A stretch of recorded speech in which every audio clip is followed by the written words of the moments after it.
Oi, turminha do Maternal 1, tudo bem? Hoje nós vamos trabalhar corpos, gestos e movimentos de uma forma muito divertida.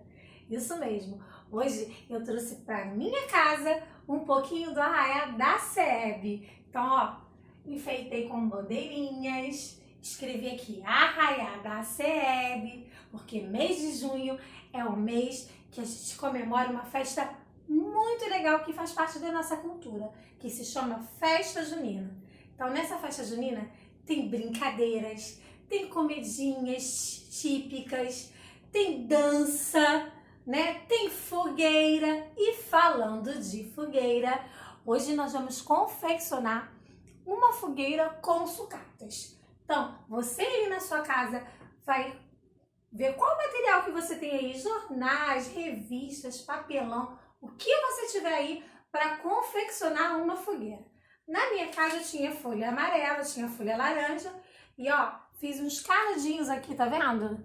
Como se fosse madeira. E de suporte, olha o que eu usei, ó.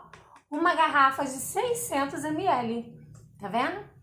E eu vou colocar, ó, aqui em pé a minha fogueira, porque eu vou fazer uma coreografia muito legal e você aí de casa vai fazer junto comigo, tá bom? Então vamos lá?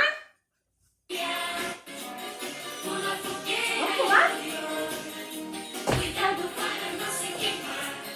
Olha que a fogueira já queimou meu amor.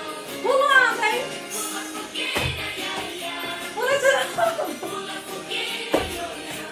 De novo. Cuidado para não se queimar. Olha que a fogueira já queimou meu amor.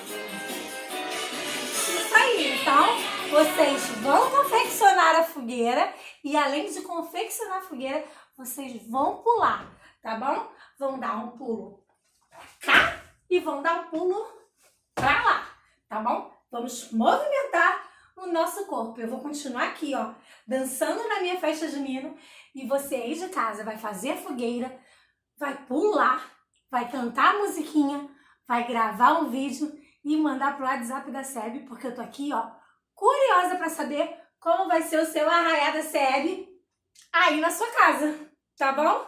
Então, pessoal, ó, um beijo e ó, tchau, tchau, até o próximo vídeo.